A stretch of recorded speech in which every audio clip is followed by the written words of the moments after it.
as roupas de José. Nós vamos falar sobre o guarda-roupa desse moço extraordinário. Sua história começa no capítulo 37 e termina lá no capítulo 50, no último capítulo de Gênesis. As roupas de José. Gente, é certo, é óbvio que a gente não pode, não deve julgar uma pessoa pela aparência. Aliás, se você for ler a história de Davi, é na história de Davi que tem aquela máxima divina, dizendo, olha, Deus não vê como o homem vê. O homem vê o exterior, mas Deus vê o quê? O coração. Mas uma coisa é fato, não dá para a gente ver o coração, não dá para a gente conhecer uma pessoa internamente. Nós vemos a aparência. E uma das coisas que nos chama a atenção é a roupa de uma pessoa, é a maneira como ela se veste. Aliás, a maneira como uma pessoa se veste fala muito sobre ela, fala muito sobre quem ela sobre seus gostos, sobre seu estilo. Por exemplo, se você vê uma pessoa entrar aqui com uma calça da Wrangler, um cinturão bonito, uma botina e um chapéu, você não precisa ser muito inteligente para entender que esse cara gosta de festa do peão, gosta de música sertaneja, gosta de cavalo, gosta dessas coisas. A roupa do cara o denuncia. Quando você vê uma pessoa de preto, com de repente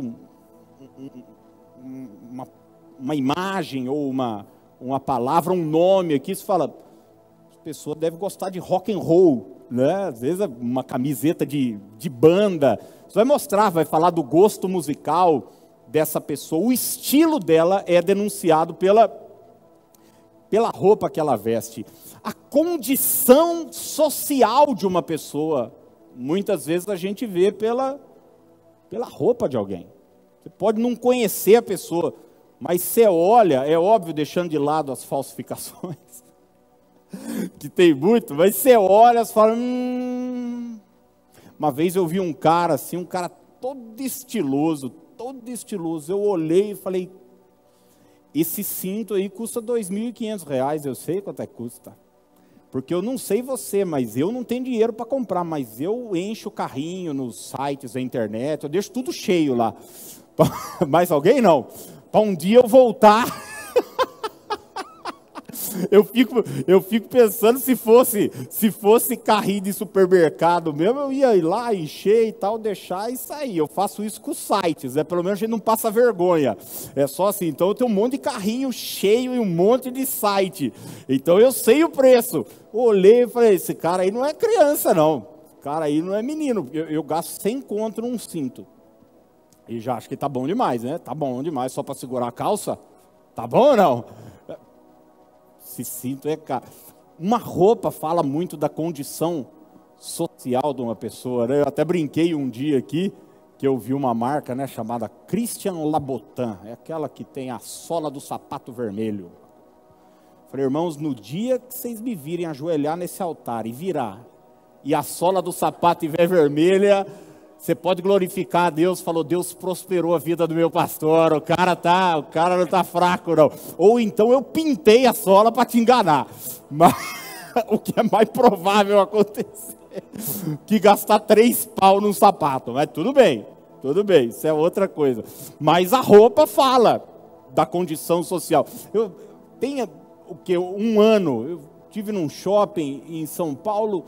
Eu passei na frente de uma loja, uma dessas lojas bacanas, eu vi uma camiseta, a camiseta só tinha uma letra que era a letra do primeiro nome da grife. Nada, não tinha nada a camiseta. Eu fui me aproximando e tal, e eles deixam o preço ali, você também não vê? E eu fui lá dar uma sapiada. R$42.000 a camiseta. Quer dizer, além de ser rico, você tem que ser doido para comprar um negócio desse. Mas a roupa, a veste, fala muito. Uma roupa fala muito sobre o destino de uma pessoa também. Para onde ela vai. Você vê uma pessoa, por exemplo, com uma roupa X, fala, bom, está indo no clube, está indo para a praia, está indo esquiar, está indo pescar, tem aquela conversa antiga, né? Você fala, isso é roupa de missa, né? Isso é roupa de ir na igreja, uma roupa mais tal. Fala sobre o destino de alguém, sobre para onde essa pessoa está indo. Uma noiva vestida, um padrinho vestido, um noivo vestido, uma daminha, você olha e fala, bom, está indo para um evento especial. Mas tem uma coisa interessante, a roupa fala também da fase, do momento em que a pessoa está vivendo, da idade dela. Tempos atrás, meus filhos queriam vir para o culto de chinelo, e a Dani falou, não, coloca um tênis, coloca não sei o que e tal. Meus meninos, um tem 10 e o outro tem 12. Eu falei, Dani, pelo amor de Deus, deixa, e se eu pudesse, eu ia.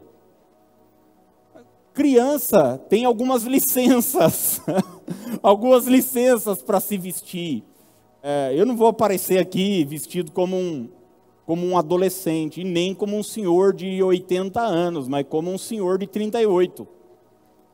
Porque essa é a minha idade, essa é a fase. A roupa fala do momento que você está vivendo. E eu estou dando essa introdução toda só para dizer que na vida de José, cada vez que a Bíblia cita a sua roupa, a sua veste, a Bíblia está trazendo à tona um momento da sua vida, uma fase da sua vida, um ciclo, um período. E você bem sabe que a nossa vida, ela é cíclica, ela é feita de etapas, de momentos, de períodos. E nós vamos olhar aqui, agora de manhã, 3 momentos, 3 versículos onde o autor de Gênesis, que é Moisés, relata algo sobre a vida, sobre a roupa de José, e à noite nós vamos falar outros 3, tá bom? O primeiro versículo é o verso 3 do capítulo 37, Gênesis 37,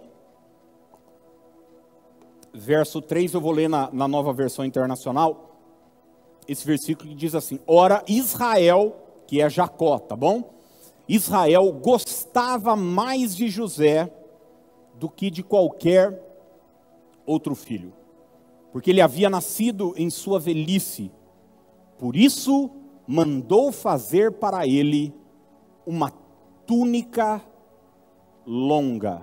Por isso mandou fazer para ele uma túnica longa. Que é a primeira vez em que a Bíblia vai relatar alguma coisa sobre a roupa, sobre o traje de José. E você vai ver que até o final da sua história, isso vai ser uma tônica na sua vida. E a primeira lição é a lição da escolha. Vamos repetir isso juntos? Diga, escolha. A primeira lição que nós devemos aprender hoje de manhã é essa: você foi escolhido por Deus. Você pode repetir essa verdade? Diga, eu fui escolhido por Deus. Então, Jacó tinha uma predileção por José. Era filho da sua velhice. E se isso não bastasse, era filho da mulher que ele amava. Jacó tinha 4 mulheres. José era o preferido do pai. Foi eleito pelo pai. E nós fomos eleitos pelo nosso Pai do céu. O Senhor nos escolheu. E essa é a primeira verdade que nós devemos trazer para o nosso coração. E gente, saber disso, e não só saber, mas crer nisso, confiar nisso, vai nos imunizar de todas as possíveis dificuldades que a gente, porventura, vai enfrentar na vida. E você vai saber que José vai enfrentar muitas dificuldades na vida. Quando a gente sabe que é escolhido por Deus, eleito por Deus, a gente se torna imune à rejeição dos outros. Quando você sabe que você é amado por seu pai, é escolhido por seu pai, você não leva em consideração a crítica, a rejeição e os possíveis ataques dos seus irmãos, que vão acontecer na vida.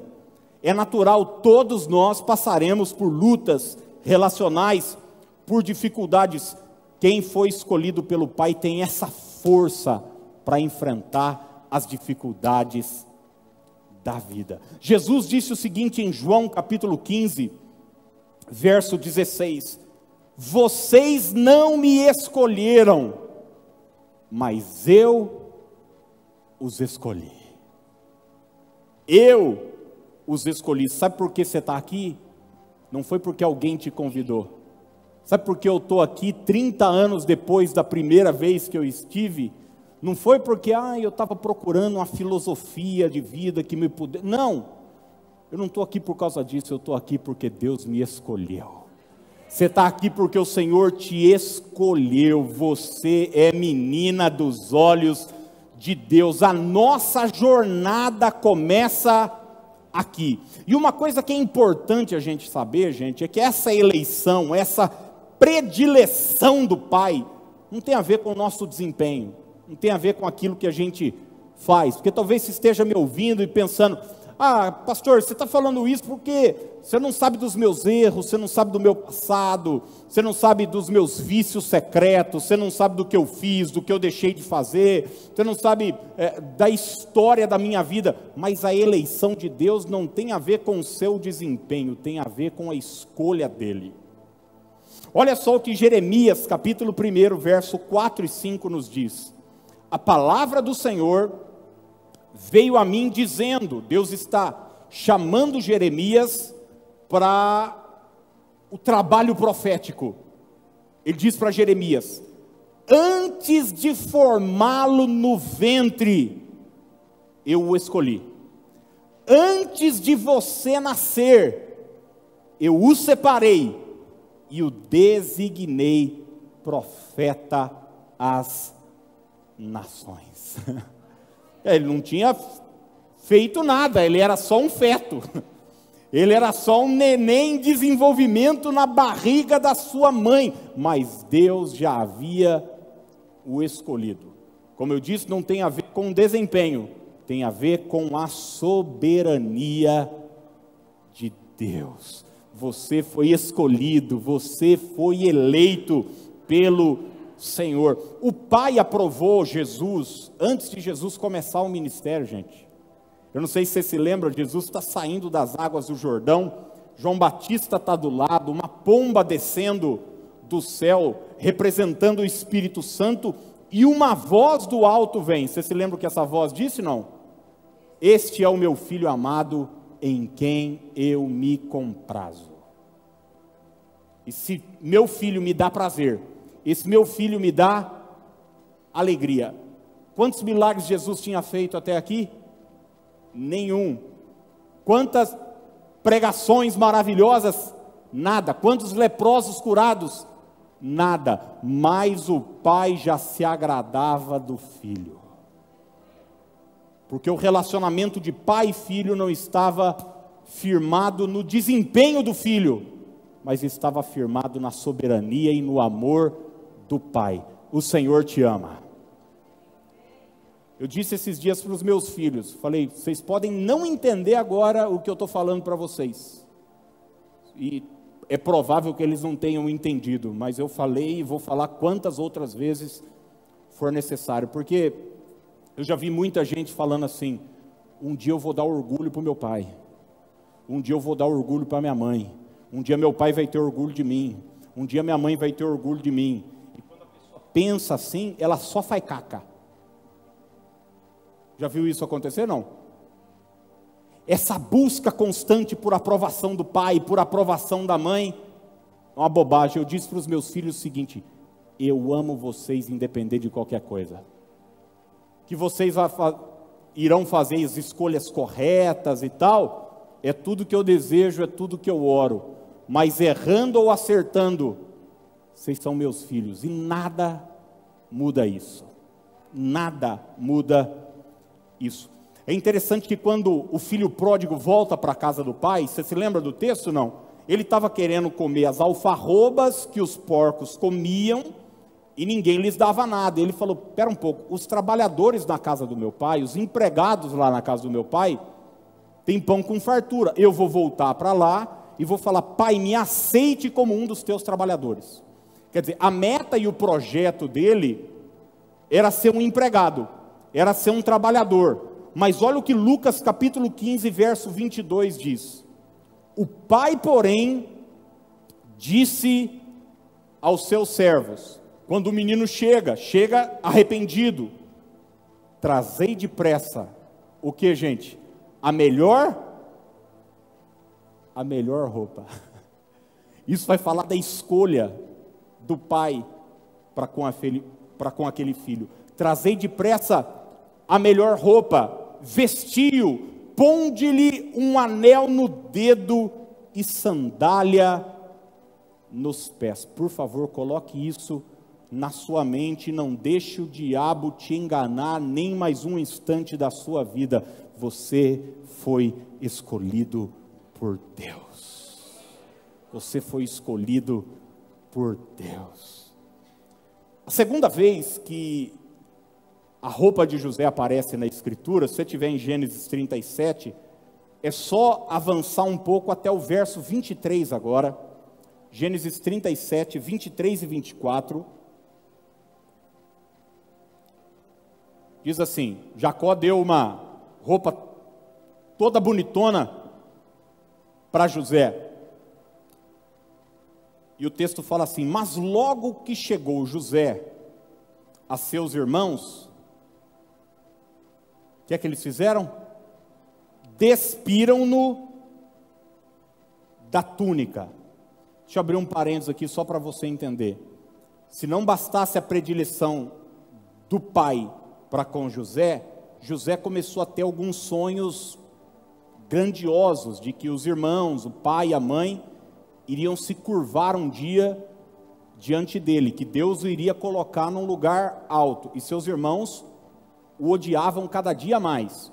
Se isso não bastasse, José trazia péssimas notícias dos irmãos para o pai. O pai, José era novo, era o 11º filho, os irmãos iam trabalhar e Jacó falava assim: vá ver como seus irmãos estão. E José voltava, os irmãos de José eram bem nó cego. Chegava e falava: pai, tem jeito não, tem jeito. Isso foi gerando ódio, foi gerando... E um dia Jacó manda José ver como é que os irmãos estão.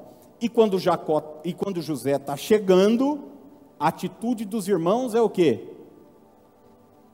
Arrancar a túnica. Olha que importância simbólica isso tem para nós. Despiram-no da túnica, a túnica talar de mangas compridas que trazia, e tomando-o, o lançaram na cisterna vazia, sem água. Tinha um poço sem água, arrancaram a túnica, arrancaram a veste, arrancaram aquilo que simbolizava e representava de forma material a escolha, a predileção do pai por ele, arrancaram e o jogaram num poço.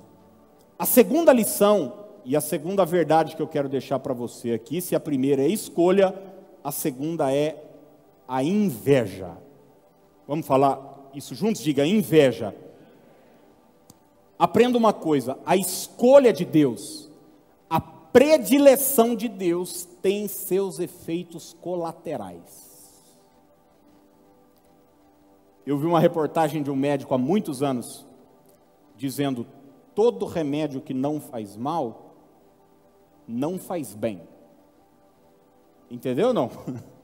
Se um remédio não faz mal, significa que ele não faz bem. Quer dizer, qualquer remédio que vá ter efeito, que vá te curar, vá te sarar, eu sei muito bem disso, vocês sabem, porque passou um trator em cima de mim há 2 anos fazendo quimioterapia, curou, restaurou, não tem mais nada. Mas se eu te contar dos efeitos colaterais que vieram, até cabelo eu perdi. Quem me conhece aqui sabe que eu era praticamente um Sansão, só que não, né? E o principal efeito colateral é a inveja. E é interessante como, isso aqui é um combo, viu gente? Não dá para gente, você chegar no McDonald's, eu quero o número 1, mas a batatinha não dá para trocar, não dá, vai ter que comer a batata, aí se não quiser, joga fora. É o combo, você compra o pacote, o pai te escolhe, você recebe as vestes, veste bonita, colorida, uma túnica linda, você se alegra, diz: o pai me ama. Mas tem alguns irmãos que me odeiam, e se não bastassem me odiar, vão fazer de tudo para me prejudicar. Foi assim com José, escolhido pelo pai e rejeitado pelos irmãos. Foi assim com Davi, você se lembra? 1 Samuel 16, a história de Davi começa, a família de Jessé, 8 filhos, coisa mais linda, pastorzinho de ovelha, começou a cuidar, ruivinho, sardinha, boa aparência, era assim Davi, que a Bíblia descreve. De repente o profeta vai lá na casa e diz para Jessé o seguinte: Deus me mandou aqui para ungir um dos seus filhos. E quando ele vê o primeiro, ele fala: é esse. E é nesse texto que Deus diz para Samuel o seguinte: não atentes para a aparência, eu não vejo como o homem vê. Você vê o exterior, eu vejo o coração. Primeiro filho, não é. Segundo, não é. Terceiro, não é. Não é. Passaram 7 filhos. Daí Samuel falou: não, teu caçula está lá cuidando das ovelhas, então manda chamar. Quando Davi entra, Deus diz: é esse. Samuel pega o óleo, derrama sobre a cabeça de Davi, o ungindo, o escolhido do Senhor, próximo rei da nação. E sabe o que começa a acontecer na vida de Davi, gente? Quando ele é escolhido por Deus? Problemas, perseguição, inveja, dificuldade, coice, patada dos irmãos. Você achou que ia acontecer o quê? Ele ia correndo para o palácio, assumir, falando: sai daí que esse lugar é meu. Não. Começou um tempo de perseguição, de prova, de inveja. Depois seus irmãos, foi o próprio rei que sentiu inveja dele. Foi assim com Abel também. Quando Abel é aprovado por Deus, Abel é aprovado, a sua oferta é aprovada, o que é que acontece com Caim? Se levanta contra o seu irmão, porque o seu sucesso denuncia o fracasso do outro. Ao invés de Caim, de repente, chegar para o irmão e dizer o seguinte: cara, como é que você fez? Como é que você conseguiu isso? Ser aprovado por Deus? Me ensina que no próximo culto eu quero fazer direito. Não, ele resolve atacar o seu irmão. Mas guarde uma coisa que eu vou te falar: ser alvo de inveja é um bom sinal, viu? É um bom sinal, é sinal que você está no caminho certo. Se estão te atacando, se estão te criticando, se estão falando de você, se tem gente torcendo contra, isso é um efeito colateral da escolha de Deus. É um efeito colateral da escolha de Deus. Você sabe que os religiosos tinham inveja de Jesus. Jesus pregava como quem tem autoridade, muito diferente dos religiosos da época. E Jesus é crucificado. E olha o que João 19, 23 nos diz. É o texto que fala sobre o ambiente, o cenário da crucificação. Tendo crucificado Jesus, os soldados tomaram as roupas dele. Mais uma vez a roupa é atacada. As roupas dele, e as dividiram em 4 partes, uma para cada um deles, restando a túnica. Esta, porém, era sem costura, tecida numa única peça de alto a baixo. Sabe, uma das minhas maiores bobagens no começo do ministério foi de pensar que, por eu estar com uma boa intenção, eu entendi em dado momento da minha vida que Deus tinha me escolhido, me eleito para fazer o que eu estou fazendo até hoje, já há mais de 20 anos, né, desde que comecei a ministrar e tal. Eu achei que por eu ter uma boa motivação e Deus ter me escolhido, as pessoas todas iam compreender e iam me apoiar por causa disso, mas foi um engano, Logo que as coisas começaram a acontecer, os ataques também começaram. Então, isso faz parte do pacote, isso faz parte da jornada, é um ciclo. Deus está te preparando para algo maior. Você pode repetir isso comigo? Diga: Deus está me preparando para algo maior. Então, olha, guarde isso, não tente conquistar quem te rejeita, não gaste tempo rebatendo quem te ataca, faça o que Deus te pediu para fazer, e siga o seu caminho, você foi escolhido por Deus, você foi eleito por Deus. E o último texto que eu quero deixar sobre esse tópico, para a gente entrar no terceiro e último, é o texto que fala sobre a morte de Estevão. Foi o primeiro mártir da história da igreja, e Estevão estava pregando, ele era diácono e pregava com intrepidez, e os religiosos estavam furiosos com a pregação de Estevão. E olha o que acontece aqui, Atos 7, 57 e 58. Eles, porém, clamavam em alta voz, taparam os ouvidos, e unânimes arremeteram contra ele, lançando-o fora da cidade, o apedrejaram. As testemunhas deixaram as suas vestes aos pés de um jovem chamado Saulo. Que é que arrancaram de Estevão, gente, e deixaram aos pés daquele que se tornaria o maior apóstolo da história da igreja. 2 capítulos depois, no capítulo 9, deixaram as vestes de Estevão. Os ataques fazem parte, a inveja faz parte, a crítica faz parte, mas isso não mudou em nada a escolha e o amor do Pai. A gente precisa saber diferenciar isso, gente. Eu já ouvi muita gente falar: eu não vou mais na igreja porque os cristãos, não sei o que lá. Deixa eu falar, quando Judas fez o que fez, Pedro não se desviou, não. Isso faz parte. Gente boa, gente ruim, tem em todo lugar. Jesus contou a parábola do joio e do trigo para quê?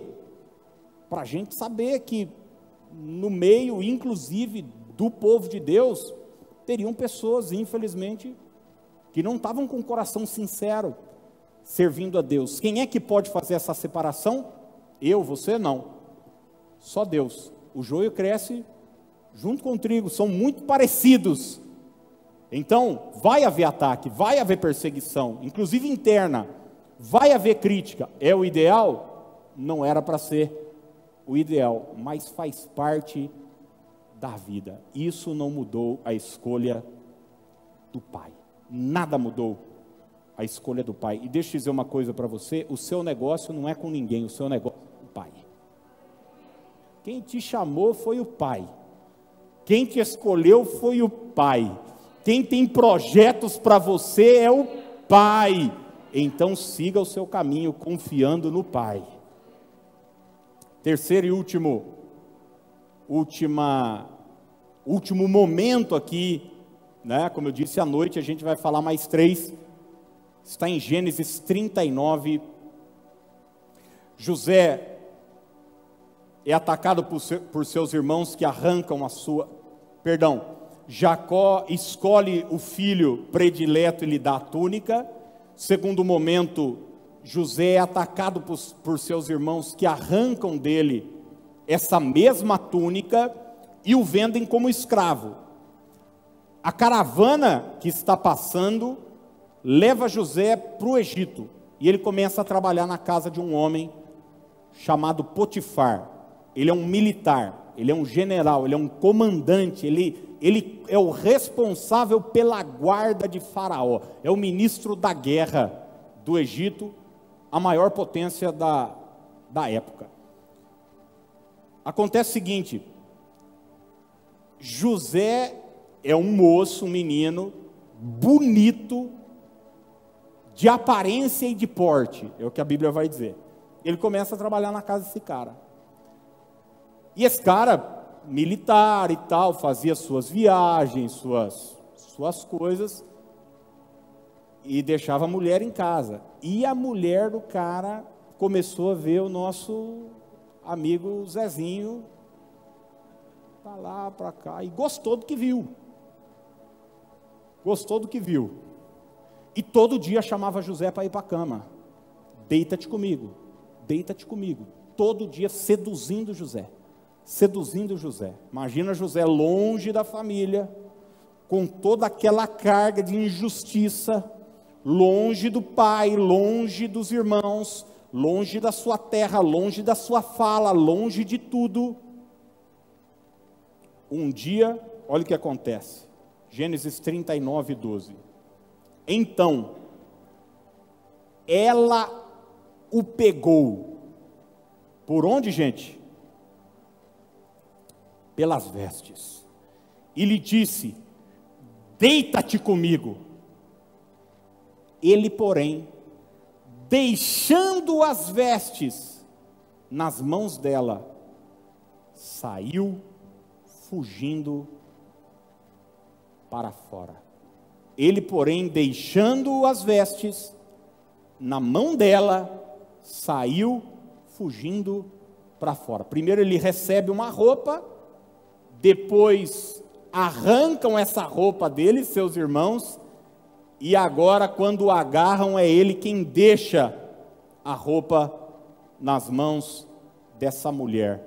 E é um terceiro período, um terceiro momento e uma terceira lição na vida de José, que é a tentação. Você pode repetir isso comigo? Diga: tentação.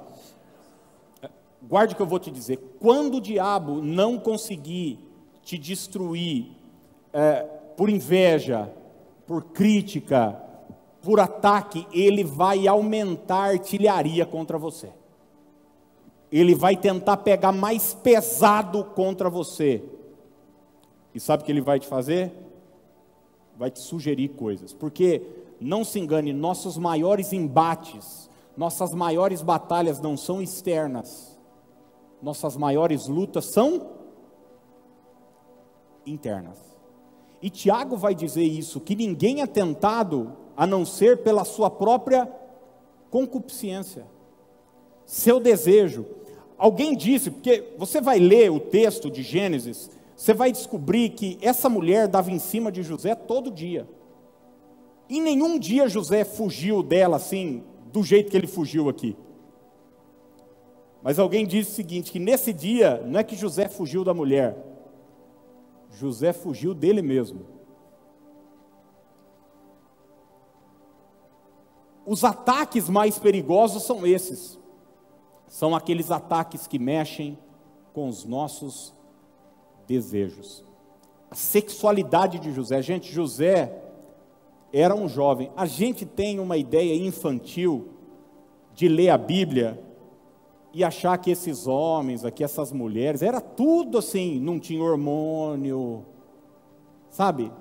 Era tudo... Gente, quando Sara sugeriu para Abraão que ele se deitasse com a escrava para ter um filho, na hora. O pai Abraão, esse mesmo que a gente canta, na hora, topou. Um dia nosso glorioso rei Davi, o homem segundo o coração de Deus, resolveu tirar uma folga e estava lá na varanda e tal, acordou meio tarde aquele dia e olhou e viu uma mulher maravilhosa, tomando banho, com a janela aberta também. A irmã, o Davi não vigiava, mas a irmã também não ajudou também, os dois, né? Mandou chamar. É gente como a gente, que tem conflito, que é tentado, que recebe sugestão de Satanás. Agora, ser tentado não é pecado. Pecado é ceder à tentação. A tentação nada mais é do que uma sugestão, do que uma ideia, do que uma proposta. E cada um, gente, tem o seu, o calcanhar de Aquiles. Cada um tem seu ponto fraco. Um é a sexualidade, o outro é um vício, droga, bebida, outro luta com a questão de dinheiro, outro luta com questões emocionais, mas não se engane, todos nós, em momentos diversos na vida, receberemos esse tipo de ataque. Como eu disse, o diabo não conseguiu derrubar José com as críticas, com o avanço dos irmãos, e agora ele aumenta a artilharia, tentando derrubá-lo com o pecado. Eclesiastes capítulo 9, verso 8, é um texto que vai deixar muito claro isso que eu estou querendo dizer para você. Olha o que Salomão escreveu: em todo o tempo sejam alvas, o quê? As tuas vestes. Em todo o tempo sejam alvas as tuas vestes, e jamais falte o óleo sobre a tua cabeça. Está falando sobre santidade. É isso que está falando sobre vestes brancas, está falando sobre santidade. Resista à tentação. Diga não à tentação. O preço é alto demais para você pagar. E deixa eu abrir um parênteses aqui, importante, porque, gente, a história de José vai nos mostrar que as injustiças da vida não nos liberam para o pecado. Vou repetir para você. As injustiças da vida não são uma licença para o pecado. E se você não guardar nada que eu disse até agora, preste muita atenção nisso que eu vou te dizer. Porque quando a gente sofre injustiça, quando a gente passa por dificuldade, problemas na vida, Satanás vai bombardear a nossa mente que nós temos algumas licenças por tudo que a gente passou. Então ele vai dizer: você não é de ferro. Não, mas olha o que você passou. É como se a gente tivesse um salvo-conduto para nos portar de forma pecaminosa. Vou te dar um exemplo prático. É muito comum, e eu estou na igreja desde sempre, você vê uma pessoa que foi, por exemplo, traída num relacionamento. O esposo foi, de repente, deixado, ou a esposa foi deixada, arrumou alguém e foi embora. E daí o cara fica sozinho, ou a moça fica sozinha. Uma das coisas mais comuns que eu tenho visto, não é que eu vi uma, duas, três vezes, eu vi dezenas de vezes. É esse que foi traído, ou essa que foi traída, sair e ir para a cama com o primeiro que aparecer nos próximos anos. É como se ele tivesse uma liberação. É como se o diabo falasse o seguinte: não, passar por tudo que você passou. Então daí a pessoa vai. Cada semana está com um, se sujando numa vida imoral. Você merece, olha para a sua história. Você vai ver gente injustiçada. Por exemplo, ela acha que ela tem o direito de beber de forma descontrolada. É muito comum. Não tem essa, eu vou afogar minhas mágoas. E a pessoa afoga as mágoas como? Orando, jejuando, lendo bastante a Bíblia, visitando órfãos e viúvas, levando fralda no lar dos velhinhos. Como é que a pessoa afoga as mágoas? Na mesa de um bar, se entupindo de droga, de cocaína, de maconha, de crack, de bebida, porque ela acha que ela tem esse direito, esse salvo-conduto. Filhos rejeitados, ou que se sentem rejeitados, porque a rejeição é uma questão de percepção, se sentem liberados também, muito comum. Vai ver, conversar com uma pessoa usuária de cocaína, maconha, crack, ela vai falar, nossa, normalmente isso é para acabar a conversa. Você não sabe tudo que eu passei. Então, é essa a história. Aquilo que eu passei me libera para ser um usuário de crack, de cocaína, para ir para a cama com qualquer um ou qualquer uma. Me libera para eu fazer o que eu bem entender. A história de José nos mostra isso. Imagina o que José carregava dentro dele, gente. Meus irmãos me odeiam, eu fui privado do relacionamento com meu pai, fui dado como morto, fui vendido para uma outra nação, eu sou empregado aqui nesse lugar, está tudo aqui, ó, tudo dentro dele. Que tensão, hein? Que tensão! Ai, jovem, 19, 20 anos, a gente não sabe a idade que ele tem aqui, e de repente aparece alguém para aliviar a tensão. Faz tempo que ele não é valorizado por ninguém. As pessoas que deviam o amar, o odiavam. Agora aparece uma coroa, dizendo para ele, Zezinho, não tem ninguém aqui, pô, não tem ninguém na casa. Não tem ninguém na casa. Só ele, ela e Deus. E é isso que impediu José de ir para a cama com aquela mulher. Você vai ler o texto, e sabe o que José fala para aquela mulher? Eu não cometeria esse pecado contra Deus. Porque o negócio de José não é com ele, não é com a sua carne, não é com seus irmãos. O negócio de José é com Deus. Eu quero que em nome de Jesus você leve isso para a sua casa, para o seu coração, para a sua vida. O seu negócio é com Deus.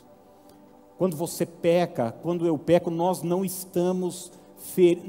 estamos pecando contra aquele que nos escolheu, contra aquele que nos ama. Ele diz, eu não vou pecar contra o meu Deus.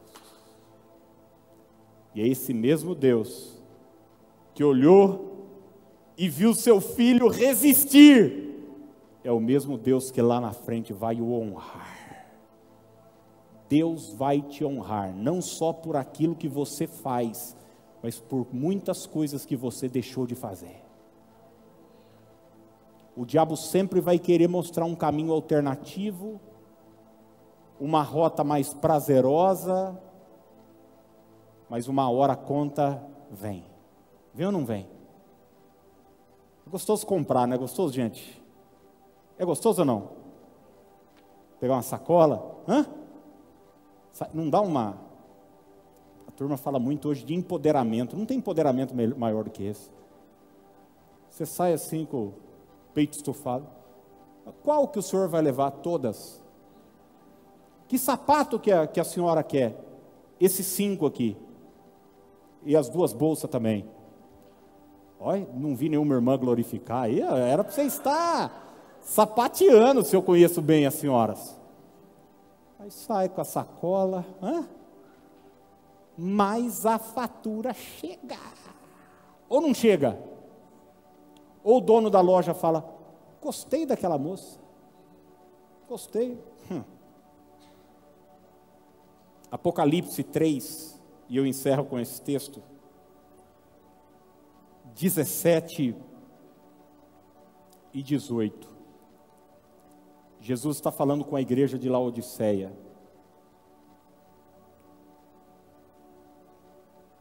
Pois dizes, estou rico e abastado, não preciso de coisa alguma, e nem sabes que tu és infeliz, sim, miserável, pobre, cego e nu. Aconselho-te que de mim compres ouro refinado pelo fogo, para te enriqueceres, vestiduras brancas para te vestires, a fim de que não seja manifesta a vergonha da tua nudez, e colírio para ungires os olhos, a fim de que vejas. Repita essa expressão comigo, diga: vestiduras brancas para te vestires. Vida de santidade. Vida de quem diz não ao pecado, não às propostas de Satanás. Sabe, às vezes, muitas vezes, isso vai trazer uma dor presente, momentânea, pontual, mas isso vai trazer sempre uma recompensa posterior.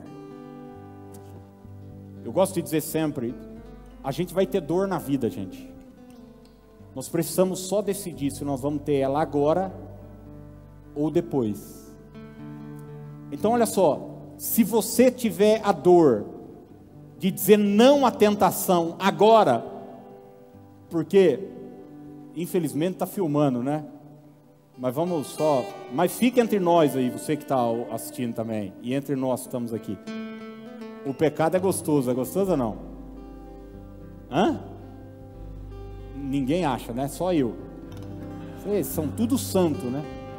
Tudo Enoque, vai sair todo mundo aqui, ó, arrebatado. Pecado é gostoso, né? Aquela sensação de prazer. Dizer não para o pecado dói, não dói? Dói na alma, dói no corpo. Você já viu um viciado tendo abstinência? Dói. É uma dor imediata. Mas e a recompensa que vem depois? De liberdade, de consciência tranquila, de botar a cabeça no travesseiro, de poder olhar o outro no olho. Mas você pode resolver ter a dor depois. E daí sabe o que você vai fazer? Você tem o prazer imediato. Então, o prazer imediato só vai retardar a dor. Mas se você tiver a dor da renúncia agora, de dizer não para o pecado, como José teve, se prepare para experimentar a honra de Deus que virá sobre a sua vida.